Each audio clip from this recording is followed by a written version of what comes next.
Assalamualaikum warahmatullahi wabarakatuh. Kami dari kelompok 13 mata kuliah pengantar bisnis jurusan akuntansi akan menjelaskan mengenai mendistribusikan dan mempromosikan produk. Sebelumnya, berikut ini merupakan nama anggota dari kelompok 13.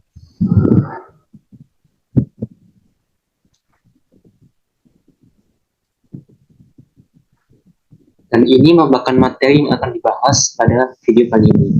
Yang pertama adalah program distribusi, yang kedua adalah perdagangan grosir, yang ketiga adalah retail, yang keempat adalah distribusi fisik, yang kelima adalah pentingnya promosi, yang keenam adalah pentingnya penjualan personal. Assalamualaikum warahmatullahi wabarakatuh. Nama saya Bagus Budi Baloksono dan PM akhiran 189 akan menjelaskan mengenai bahan distribusi. Selain bahan produk yang baik dan harga yang efektif, keberhasilan suatu produk tergantung pada bauran dan distribusinya, yang merupakan kombinasi dari berbagai saluran distribusi yang berperan untuk pengguna akhirnya. Pedagang grosir merupakan perantara yang menjual produk ke perusahaan lain untuk dijual kembali ke konsumen akhir. Sementara juga terdapat pengecer atau retailer yang menjual produk langsung ke konsumen. Selanjutnya, distribusi barang dan jasa. Saluran distribusi adalah jalur yang dilalui produk dari produsen hingga sampai ke pengguna akhir atau konsumen. Berikut ini merupakan 4 saluran distribusi yang diidentifikasikan berdasarkan anggota saluran distribusi yang terlibat dalam menghadirkan produk pada pembeli. Saluran yang pertama, distribusi langsung. Dalam saluran distribusi langsung, suatu produk bergerak dari produsen kepada konsumen atau pembeli institusional tanpa adanya perantara. Avon, Dell, Geico, dan Tupperware merupakan salah satu contoh dari saluran ini. Sebagian besar barang, terutama yang dibeli dalam jumlah besar, dijual langsung oleh produsen kepada pembeli industri. Saluran yang kedua yaitu eceran atau distribusi eceran. Pada saluran yang kedua, produsen mendistribusikan produk untuk konsumen melalui pengecer. Misalnya, toko kelontong atau minimarket yang menjual barang secara eceran dan mendapatkan barang dari produksi melalui distribusi eceran ini. Saluran yang ketiga yaitu distribusi grosir. Distribusi ini sempat menjadi distribusi tidak langsung yang paling populer. Grosir merupakan istilah dalam dunia bisnis atau perdagangan, yakni produsen yang menjual barang dagangan kepada penjual atau pengusaha lain. Misalnya adalah pengecer, pedagang besar, perusahaan industri, lembaga pemerintah, lembaga swasta, dan lain sebagainya. Kegiatan jual beli grosir ini biasanya dalam jumlah yang relatif besar. Saluran yang keempat, distribusi oleh agen atau pialang. Distribusi ini merupakan distributor langsung yang dilakukan oleh produsen yang disebut broker yang mewakili produsen dan menerima komisi atau barang yang mereka jual kepada konsumen ataupun pengguna. Agen penjualan atau sales yang mencakup agen perjalanan online seringkali terlibat dalam beli produk terkait dari beberapa produsen. Misalnya kalender perusahaan jasa perjalanan atau untuk memenuhi kebutuhan banyak konsumen yang berbeda pialang. Berikutnya adalah keuntungan dan kerugian dari distribusi tidak langsung. Salah satu kelemahan dari distribusi tidak langsung adalah harga yang tinggi. Semakin banyaknya anggota saluran, maka semakin banyak pula perantara yang mendapat untung dengan membebankan markup atau komisi, dan semakin tinggi harga akhir. Namun, perantara dapat menambah nilai dengan memberikan informasi yang menghemat waktu dan memastikan ketersediaan produk yang memadai kapan dan di mana konsumen membutuhkannya. Distribusi dibagi menjadi tiga. Yang pertama adalah distribusi intensif. Distribusi ini mengartikan bahwa distribusi dilakukan sebanyak mungkin saluran dan anggota saluran yang berupa grosir dan pengecer. Distribusi ini sering digunakan untuk barang-barang konsumen murah dengan daya tarik yang luas. Contohnya adalah barang kebutuhan pokok seperti sembako, rokok, sikat gigi, odol, sabun, deterjen, dan lain sebagainya. Yang kedua adalah distribusi eksklusif. Produsen memberikan hak eksklusif untuk mendistribusikan atau menjual produk ke sejumlah grosir atau pengecer terbatas, biasanya di wilayah geografis tertentu. Contohnya adalah showroom mobil, outlet perusahaan, restoran waralaba, minimarket, supermarket, hipermarket, dan lain sebagainya. Kelebihannya, produk tersebut dianggap sebagai prestisius. Produsen juga menjamin bahwa toko pengecer di mana produk didistribusikan akan mampu melayani produk dengan sangat layak. Yang ketiga adalah distribusi selektif. Produsen memilih grosir dan pengecer yang akan memberikan perhatian khusus pada sistem penjualan mereka, manfaat tampilan dan promosi, dan sebagainya. Konflik saluran distribusi. Konflik saluran terjadi ketika anggota saluran tidak setuju tentang ton atau penghargaan atau imbalan. John Deere Team dan State Farm Insurance akan menolak dealer untuk mendistribusikan traktor dan produksi asuransi bermerek yang bersaing. Demikian pula, toko milik produsen menanggung risiko mengecualikan pengecer lain dan membawa produk mereka ketika toko tersebut mendiskon produk perusahaan. Konflik dapat muncul ketika anggota saluran memiliki kekuatan pasar yang lebih besar atau diberikan perlakuan yang khusus. Konflik ini tentu saja dapat menggagalkan pencapaian tujuan sistem distribusi dengan menghambat arus barang. Selanjutnya, kepemimpinan saluran distribusi. Biasanya, salah satu anggota saluran yang merupakan pemimpin dapat menentukan peran dan imbalan pihak lain. Seringkali, pemimpin saluran adalah produsen atau pemangkas layanan. Contohnya, seperti kasus perhiasan Thomas Mann yang mengalami permintaan sedemikian rupa sehingga pedagang grosir dan pengecer harus menunggu bertahun-tahun sebelum mereka dapat mendistribusikan teknologi atau barangnya. Mann memilih anggota saluran, menetapkan harga, dan menentukan ketersediaan produk sehingga dapat memperbaiki kelancaran dari produk tersebut. Pedagang grosir. Pedagang grosir menyediakan berbagai layanan kepada pembeli produk untuk dijual kembali atau penggunaan bisnis. Selain menyediakan dan menawarkan berbagai macam produk, beberapa grosir juga menawarkan pengiriman, kredit, dan layanan informasi produk. Cakupan layanan ini tergantung pada jenis perantara. Pedagang grosir yang termasuk dalam pedagang grosir, agen broker atau broker, atau perantara elektronik. Pedagang grosir. Sebagian besar pedagang grosir berbentuk independen atau menjual berbagai macam produk konsumen atau komersial yang diproduksi oleh beberapa produsen. Kelompok terbesar, yaitu pedagang grosir, membeli produk dari produsen dan menjual kembali kepada pelanggan atau bisnis lain. Dan dijual kembali dan sering menawarkan layanan penyimpanan dan pengiriman.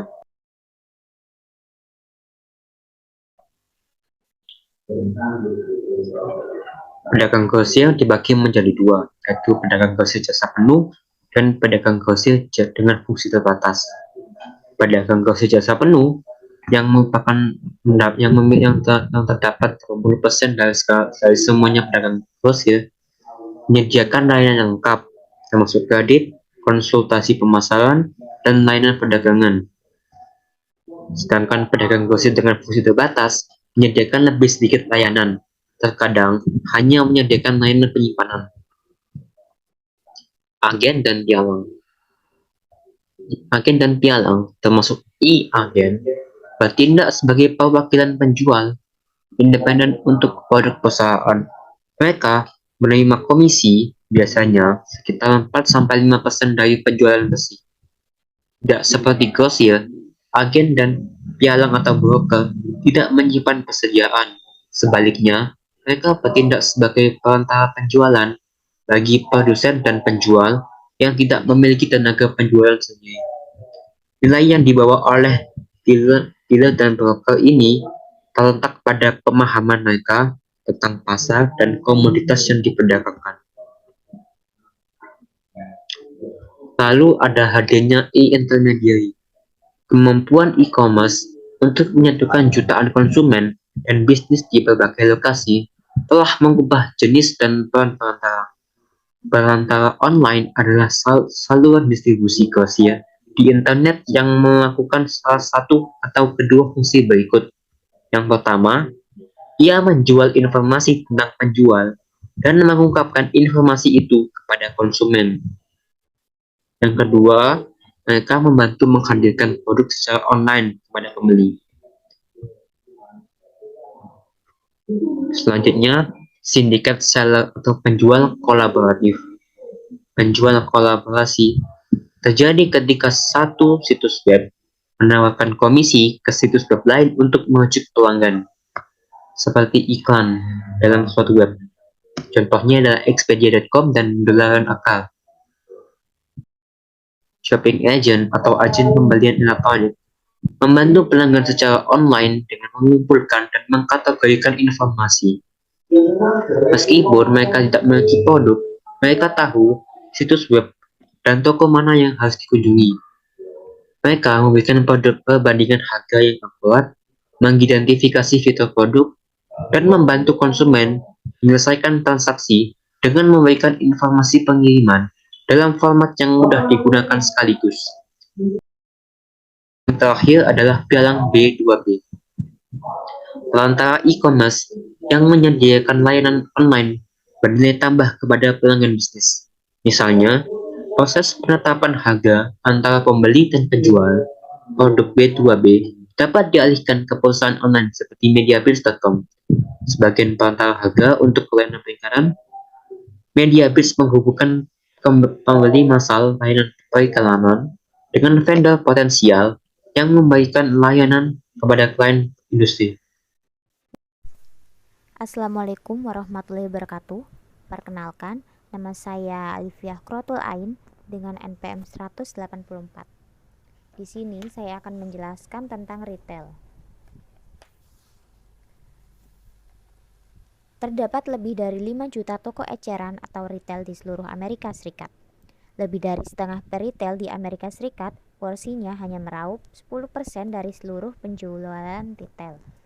Peritel juga meliputi operasi berskala besar, seperti Walmart, korporasi penyedia lapangan pekerjaan terbesar di dunia, dan Home Depot.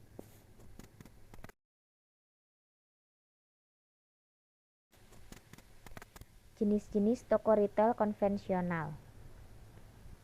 Yang pertama ada peritel lini produk, yaitu peritel yang menampilkan beragam lini produk, antara lain toko serba ada, pasar swalayan, dan toko khusus. Yang kedua ada peritel murah, yaitu peritel yang menjual beragam produk pada harga murah, contohnya toko diskon. Yang ketiga ada toko bahan kebutuhan sehari-hari, yaitu toko retail yang menawarkan akses lokasi yang mudah dijangkau, jam buka toko yang panjang, dan layanan cepat.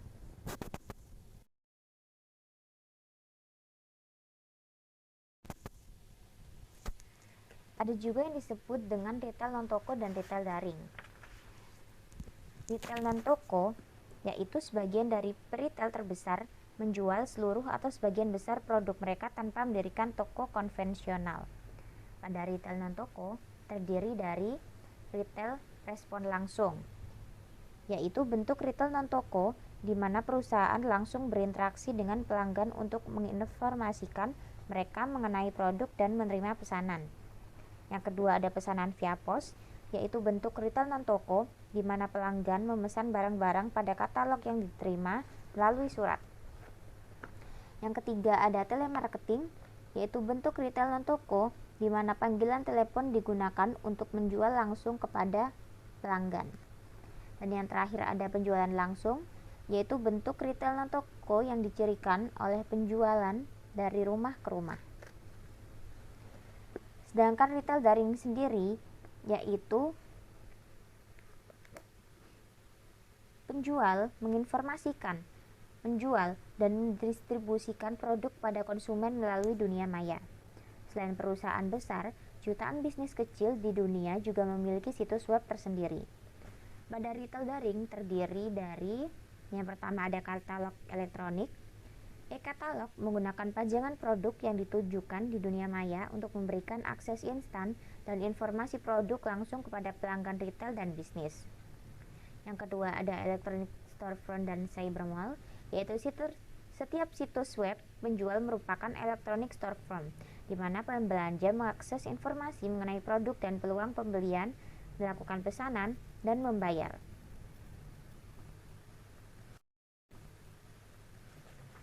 Ada juga yang disebut dengan retail interaktif dan video. Saat ini, retail dan pelanggan B2C berinteraksi melalui situs multimedia yang menggunakan grafis, animasi, klik film, dan akses untuk mencari saran langsung dari personel. Sedangkan retail video sendiri, yaitu bentuk pemasaran interaktif yang sudah lama ada, memungkinkan penonton untuk berbelanja di rumah dari saluran televisi. Sebuah TV dengan koneksi Wi-Fi atau Ethernet menjadi sarana belanja daring dari rumah dengan monitor pajangan visual yang besar.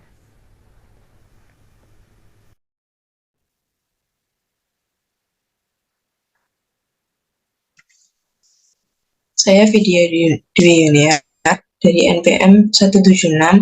Di sini saya akan menjelaskan tentang distribusi fisik atau physical distribution.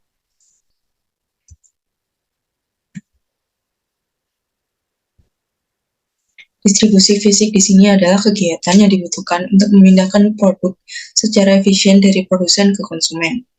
Yang tujuannya yaitu menyediakan barang kapanpun dari manapun konsumen inginkan, menekan harga agar tetap rendah, dan menyediakan layanan untuk memuaskan pelanggan.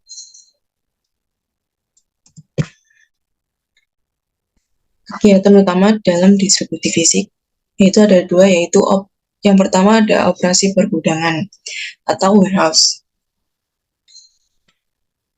Operasi pergudangan ini merupakan operasi distribusi fisik yang terkait dengan penyimpanan barang. Di gudang sendiri di sini ada dua, yaitu gudang pribadi dan gudang pabrik.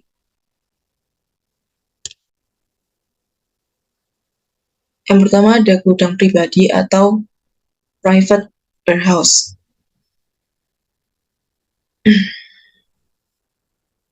Gudang pribadi atau private warehouse di sini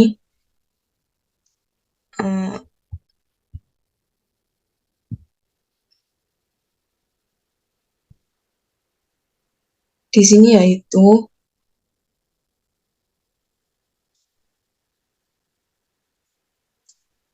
private warehouse yaitu gudang yang dimiliki oleh satu perusahaan yang mengelola barang dalam jumlah besar dan memerlukan tempat penyimpanan yang permanen. Yang kedua ada gudang pabrik atau public warehouse.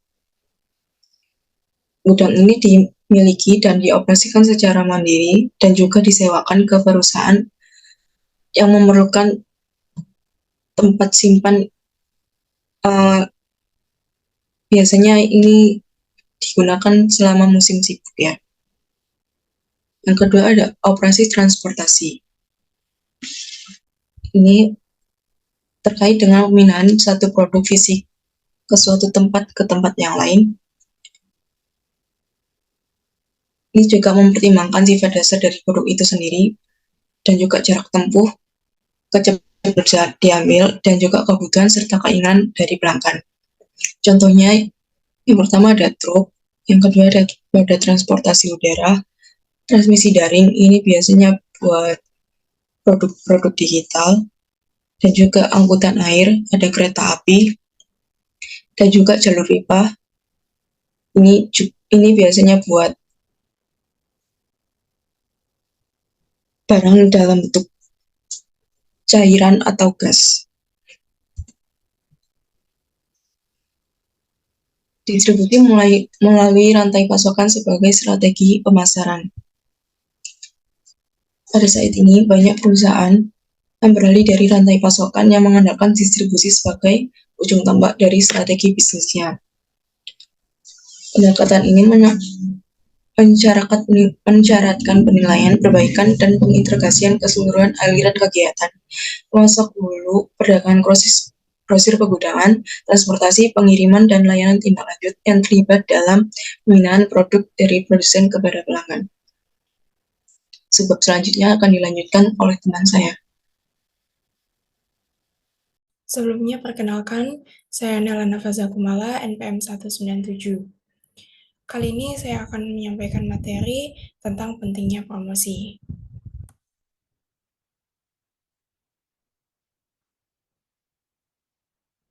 Promosi merupakan teknik mengkomunikasikan informasi mengenai produk dan menjadi bagian dari bauran komunikasi.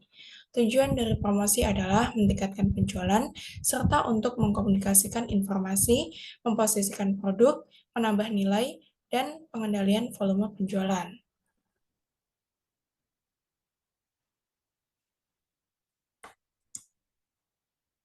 Selanjutnya ada strategi promosi.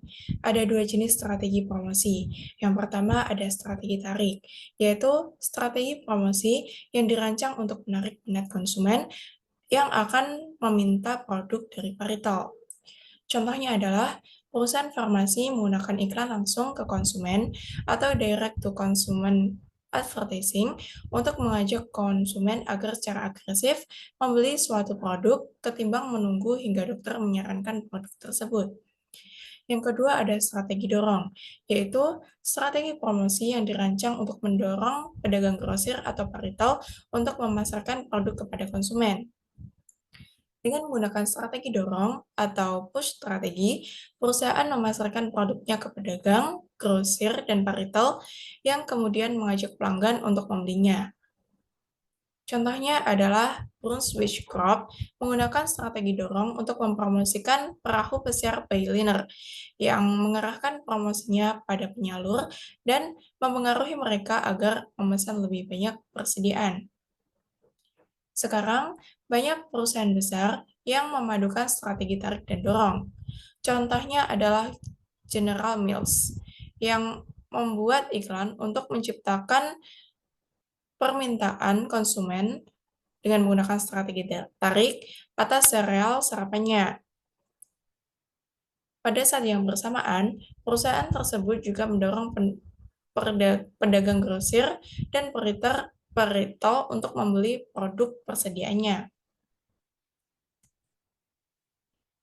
Selanjutnya ada bauran promosi, yaitu kombinasi alat-alat yang digunakan untuk mempromosikan produk tertentu.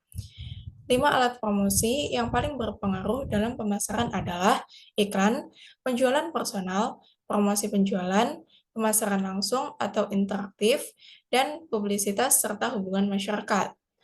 Perpaduan terbaik dari alat-alat ini bergantung pada banyak faktor. Yang paling penting adalah audiens yang disasar. Dalam menciptakan bauran promosi, pemasar menyesuaikan alat-alat promosi dengan 5 tahapan dalam proses keputusan pembelian. Yang pertama, ketika konsumen pertama kali mengenali kebutuhan untuk pembelian, pemasaran menggunakan iklan dan publisitas yang dapat menjangkau banyak orang dengan cepat untuk memastikan bahwa pembeli sadar akan produk-produk yang diiklankan.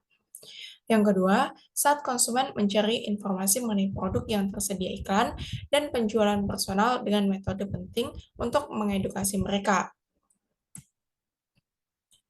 Yang ketiga, penjualan personal bisa menjadi penting ketika konsumen membandingkan dengan produk pesaing. Yang keempat, ketika pembeli siap untuk membeli produk, semua penjualan bisa memberikan insentif. Penjualan personal dapat membeli fasilitas dengan mengajarkan produk ke lokasi unggulan yang mudah dijangkau. Dan yang terakhir, setelah melakukan pembelian, konsumen mengevaluasi produk dan mencatat kekuatan dan kelemahan produk tersebut. Promosi iklan. Iklan atau advertising merupakan komunikasi berbayar yang bersifat non-personal yang menjadi sarana sponsor untuk menginformasikan audiens mengenai suatu produk. Media iklan. Konsumen sekarang cenderung mengabaikan pesan iklan bertubi-tubi yang dipaparkan kepada mereka. Sekalipun iklan koran dinilai lebih informatif dan berguna ketimbang media lain, pengiklanan makin banyak yang beralih ke media lain, makin condong ke media daring, ponsel, dan PDA karena jumlah pembaca koran atau audiens makin menurun. Selanjutnya ada pelacakan iklan waktu nyata. Ada sistem pelacakan yang dapat menentukan jenis kelamin, perkiraan usia, dan etnis. Ketika disempurnakan, sistem ini bisa mengukur ciri demografis, mengidentifikasikan target audiens, atau mengubah presentasi produk menjadi produk yang disukai dengan tampilan visual untuk menarik dan menyita perhatian pembeli. Dengan begitu, pemasar dapat mencari tahu siapa pelanggan mereka, media apa yang menyita perhatian pelanggan, pesan apa yang menarik mereka, dan bagaimana menggugah minat mereka. Sekian dari saya. Untuk materi selanjutnya akan dilanjutkan oleh teman saya. Nama saya Pramesti, NPM 174. Selanjutnya yaitu penjualan personal. Penjualan personal atau personal selling mengharuskan seorang tenaga penjualan berkomunikasi empat mata dengan calon pelanggan untuk mengenali kebutuhan dan menyesuaikannya dengan produk yang ditawarkan. Hal ini memberikan penjual gambaran yang lebih jelas mengenai apa yang diinginkan pembeli dan memungkinkan tenaga penjualan untuk memberikan layanan yang memberikan nilai tambah. Situasi penjualan personal. Tenaga penjualan harus mempertimbangkan cara-cara di mana kegiatan penjualan personal dipengaruhi oleh perbedaan antara produk konsumsi dan industri. Di sini terdapat dua situasi penjualan, yaitu penjualan retail dan penjualan industri. Penjualan retail atau retail selling adalah menjual produk konsumsi kepada pembeli untuk kebutuhan pribadi atau rumah tangga atau dalam ruang lingkup hanya sebatas konsumen pertama. Konsumen akhir. Selanjutnya ada penjualan industri atau industrial selling adalah menjual produk ke bisnis lain untuk tujuan produksi atau dijual kembali. Dalam penjualan retail, pembeli biasanya mendatangi penjual, sedangkan tenaga penjualan industri biasanya menghubungi calon pembeli. Suatu keputusan industri biasanya memakan waktu lebih lama ketimbang keputusan retail karena melibatkan uang yang lebih besar, mengambil keputusan yang lebih banyak, dan melakukan pertimbangan berbagai alternatif. Selanjutnya ada tugas-tugas penjualan personal. Tenaga penjualan harus lihai dalam melakukan 3 tugas dasar penjualan personal. Yang pertama ada pengolahan pesanan, kedua ada penjualan kreatif, dan penjualan misionaris. Dalam pengolahan pesanan, seseorang tenaga penjualan menerima pesanan dan mengawasi penanganan dan pengiriman produk.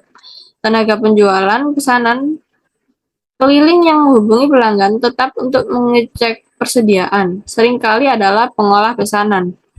Selanjutnya ada penjualan kreatif atau creative selling, menyediakan informasi dan mendemonstrasikan manfaatnya untuk membujuk pembeli agar melakukan pembelian. Penjualan kreatif sangat penting bagi produk industri dan produk konsumsi berharga mahal, misalnya mobil, karena pembeli biasanya membandingkan dengan produk lain. Yang terakhir ada penjualan misionaris, untuk mempromosikan suatu perusahaan dan produk-produknya ketimbang hanya menutup penjualan. Dengan demikian, penjualan produk sebenarnya dihasilkan dengan mempromosikan citra jangka panjang perusahaan dan juga produknya. Selanjutnya ada proses penjualan personal. Tenaga penjualan kreatif bertanggung jawab untuk memulai dan menjalankan sebagian besar langkah-langkah dalam proses penjualan personal. Terdapat 6 langkah-langkah dalam proses penjualan personal. Yang pertama ada mencari calon pelanggan dan menilainya. Kedua ada pendekatan. Ketiga ada presentasi dan demonstrasi. Keempat ada penanganan keberatan. Kelima penutupan penjualan. Dan keenam adalah tindak lanjut. Dalam mencari calon pelanggan dan menilainya, seorang tenaga penjualan harus sudah memiliki calon pelanggan atau prospek. Pencarian prospek adalah proses pengidentifikasian pelanggan potensial. Dan dalam penetapan kualifikasinya, prospek harus dinilai untuk menentukan apakah mereka memiliki wewenang untuk membeli dan kemampuan membayar. Yang kedua ada pendekatan. Pendekatan merujuk pada beberapa menit pertama kontak tenaga penjualan dengan prospek yang memenuhi kualifikasi. Seorang tenaga penjualan harus tampil profesional dan menyambut prospek dengan sikap yang menunjukkan rasa percaya dirinya. Yang ketiga ada presentasi dan demonstrasi. Tenaga penjualan melakukan presentasi, yaitu penjelasan menyeluruh mengenai produk, fiturnya, dan kegunaannya. Presentasi ini mengaitkan manfaat produk dengan kebutuhan prospek. Yang selanjutnya ada penanganan keberatan. Prospek pasti memiliki alasan keberatan. Keberatan bukan saja menunjukkan ketertarikan calon pembeli, tetapi juga menunjukkan bagian presentasi yang mengganggu pembeli. Selanjutnya ada penutupan penjualan. Penutupan penjualan yaitu saat tenaga penjualan meminta prospek untuk membeli produk tersebut. Tenaga penjualan sebaiknya berupaya menutup penjualan ini, mungkin dengan langsung menanyakan atau memberikan pesan tersirat. Yang terakhir ada tindak lanjut. Tindak lanjut adalah kegiatan kunci terutama dalam pemasaran hubungan. Untuk menjalin hubungan yang bertahan lama dengan pembeli, tenaga penjualan yang baik tidak mengakhiri proses penjualan dengan penutupan. Tenaga penjualan menginginkan penjualan tersebut berhasil sehingga pelanggan akan membeli barang lagi dari mereka. Tindak lanjut meliputi juga pemrosesan cepat pesanan pelanggan, pengiriman tepat waktu, layanan perbaikan cepat, dan menjawab berbagai pertanyaan pelanggan secara cepat. Selanjutnya yaitu promosi penjualan. Promosi penjualan atau sales promotion adalah kegiatan promosi jangka pendek yang dirancang untuk mendorong pembelian yang dilakukan konsumen, penjualan barang industri, atau kerjasama dengan distributor. Promosi penjualan dapat meningkatkan peluang pembeli untuk mencoba produk, meningkatkan pengakuan produk, dan meningkatkan skala pembelian dan perolehan penjualan. Dalam promosi penjualan, terdapat beberapa contoh cara untuk melakukan promosi, yaitu kupon, premium, program loyalitas, pajangan titik penjualan, dan juga pameran dagang. Kupon menggunakan tanda khusus yang memberikan hak bagi pemegang kupon untuk memperoleh diskon guna mendorong pelanggan untuk mencoba produk baru, mengalihkan mereka dari produk pesaing atau mendorong mereka untuk membeli kembali produk tersebut. Selanjutnya adalah premium. Premium merupakan teknik promosi penjualan dengan memberikan barang gratis atau dengan harga murah, seperti pensil, cangkir, kopi, dan kartu kredit bunga rendah, selama 6 bulan yang diberikan kepada konsumen karena telah membeli suatu produk. Selanjutnya ada program loyalitas. Program loyalitas di sini memberikan imbalan bagi pembeli langganan karena telah melakukan pembelian berulang. Selanjutnya adalah pajangan titik penjualan. Agar dapat menarik perhatian pelanggan di toko, perusahaan menggunakan pajangan titik penjualan di dekat rak atau counter pembayaran agar memudahkan pencarian produk dan menghalau pesaing. Selanjutnya ada pemeran dagang. Pemeran dagang merupakan perusahaan menyewa lahan untuk memajang dan mendemonstrasikan produk kepada pelanggan yang memiliki minat khusus atau yang siap melakukan pembelian. Selanjutnya ada pemasaran langsung atau interaktif. Pemasaran langsung adalah penjualan non-personal empat mata yang mendorong konsumen untuk membeli produk tidak dari toko retail dan diarahkan untuk membeli produk dari rumah, tempat kerja, atau dengan menggunakan perangkat bergerak selama berpergian. Metode penjualan yang berkembang pesat ini mencakup retail non-toko, katalog, telemarketing, belanja dari rumah, penjualan via pos, iklan respon langsung, misalnya infomersial dan iklan respon langsung pada majalah dan koran, dan yang paling penting internet. Keuntungan pemasaran langsung adalah bahwa Anda dapat menyasar pesan kepada individu dan Anda dapat mengukur hasilnya.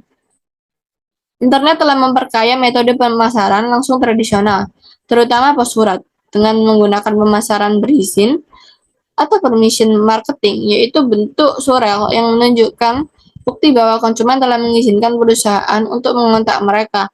Sejumlah surel pelanggan dikompilasi dan mereka secara berkala dihubungi dengan informasi promosi dan harga menarik berdasarkan pembelian terdahulu. Selanjutnya, publisitas dan hubungan masyarakat. Publisitas adalah informasi mengenai perusahaan, produk, atau acara yang disiarkan oleh media massa umum untuk menarik perhatian publik.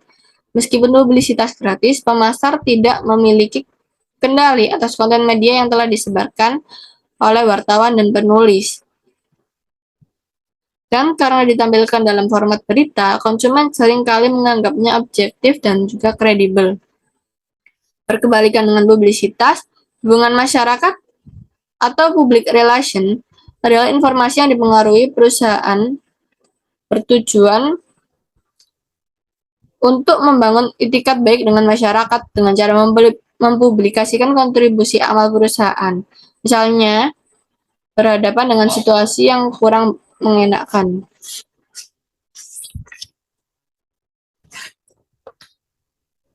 Sekian presentasi dari kami. Terima kasih. Mohon maaf apabila ada salah kata. Wassalamualaikum warahmatullahi wabarakatuh.